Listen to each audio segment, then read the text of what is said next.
This presentation is titled Reading Strategies for Adolescent Readers in Grades 6 through 12.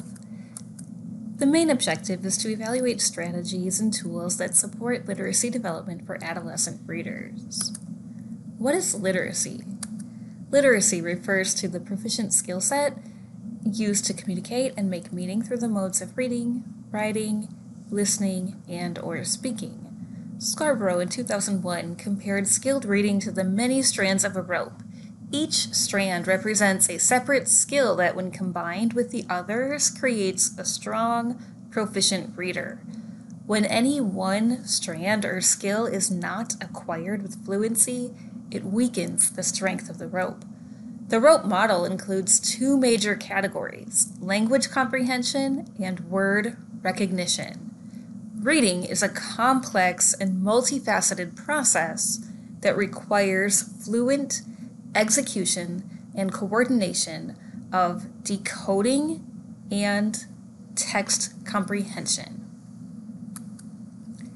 Skilled readers, writers, and thinkers clarify their purpose for reading, make a plan for how to read the text, connect information to their prior knowledge, ask questions about the text, and monitor their comprehension. In this presentation, we will learn effective practices for promoting skilled reading in adolescents. The 5 practices in this presentation align with research evidence captured through the What Works Clearinghouse Practice Guide for improving adolescent literacy. First, provide explicit vocabulary instruction. One method for incorporating explicit vocabulary instruction is to use a quote of the day routine during English language arts. In fewer than 5 minutes per day, this routine addresses reading, writing, listening, and speaking. The teacher can assign roles or jobs so students select the quote to read aloud and write on the board. They can have an archivist who records class quotes each school day of the month. Use the quote as an authentic short text from which you can directly teach the meaning of Tier 2 vocabulary words or phrases. The quote on the board in this slide says, "What you do every day matters more than what you do every once in a while," attributed to an unknown source. The phrase "every once in a while" can be taught explicitly by first demonstrating how to use word learning resources like an online dictionary. Here we can demonstrate reading and listening to the word, noting its syllable patterns and pronunciation, reading its definition and example sentence. Explicit instruction can include pairing the phrase "every once in a while" with a common idiomatic expression, "once in a blue moon," or "very rarely." To apply the phrase or word to a different context and to offer a way to connect to background knowledge, a question can be posed and followed by 3 picture-supported answer responses. On this slide, the question is, what do you do every once in a while? Response options include climb Mount Everest, drink water, or go to a concert. The next recommended practice is to provide direct and explicit comprehension strategy instruction. Skilled readers enact multiple strategies with a high degree of efficiency to construct meaning before, during, and after reading. One way to make during reading strategies explicit is to teach students to use the RAP, or RAP, read, ask, paraphrase strategy. RAP strategy instruction involves modeling and practice with feedback in using the steps of RAP. Step 1, read a paragraph. Step 2, ask yourself, what are the main ideas and details in this paragraph? Step 3, put the main idea and details into your own words. When we take a closer look at the RAP strategy, several features stand out. First, the letters in RAP spell a mnemonic related to skilled reading behavior. Paraphrasing.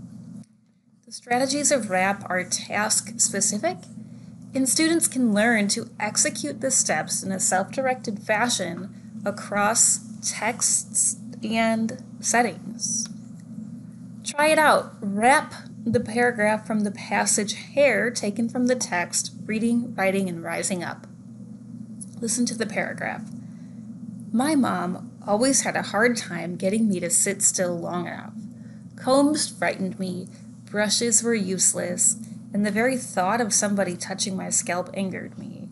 Even as a little girl, I did not like people touching my hair.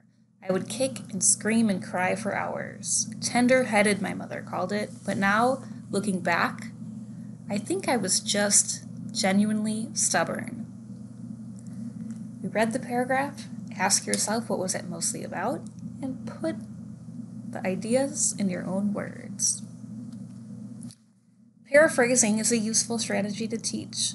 The RAP mnemonic is empirically validated to serve this purpose. Skilled readers also need to know how to summarize text. Let's look at a way to explicitly teach summarizing. Jennifer Cerevallo's angled summaries offer a method for helping students highlight ideas that they read in narrative text. Students begin the summary by thinking about what matters most in the whole story. What was the whole story or passage mostly about? With that idea, students then use the format of first, next, finally, to retell what happened in the whole story or passage. Another structure for supporting summary writing is somebody wanted, but so then.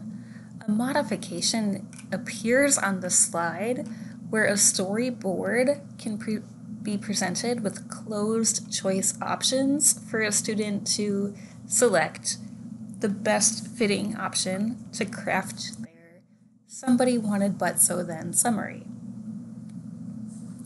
To explicitly teach summarization and other reading strategies using explicit instruction, please visit the link on Canvas to the Savvy Teacher's Guide, where you can find step-by-step directions for how to implement comprehension strategy instruction.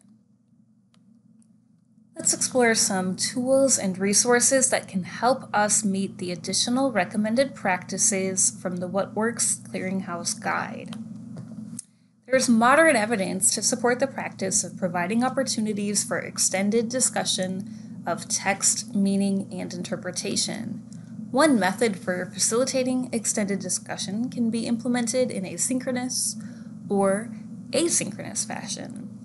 Flipgrid is a video-based discussion platform. The teacher or students can pose text-dependent questions, and students can use Flipgrid to post their video responses. Moderate evidence supports the practice of increasing student motivation and engagement in literacy learning. Intuitively, this makes sense as a recommended practice. Moderate evidence in this case is moderate or limited because of the limited quality or quantity of the available peer-reviewed research in the literature base right now on this topic.